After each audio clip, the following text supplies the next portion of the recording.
New tonight, a murder suspect is in custody more than 8 years after a family of 4 was shot execution style in their Cypress home, a case that shook up the Chinese community in Houston.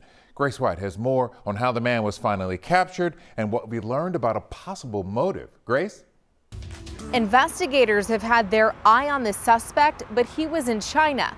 And when he flew back to the U.S. this week for a visit, they arrested him in San Francisco.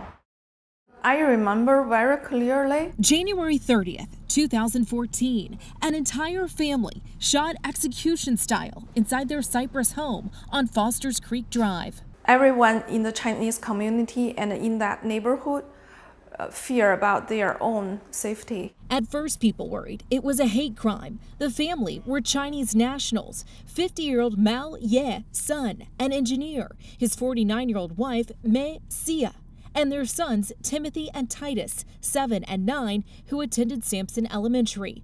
Yingying's son says the same year of the murders, the Houston Chinese Alliance formed. It held a vigil for the family, attended by 600. I'm very happy to know the updates on this case because for a very long time, we think this become a dead case. Now, 8 years later, 58-year-old Feng Lu is charged with capital murder, arrested in California, waiting to be brought back to Harris County.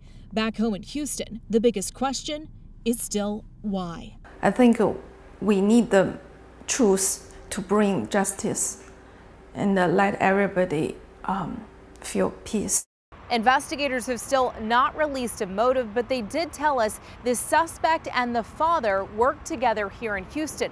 They're asking anyone with information to call Crime Stoppers. They say their work on this case is not done.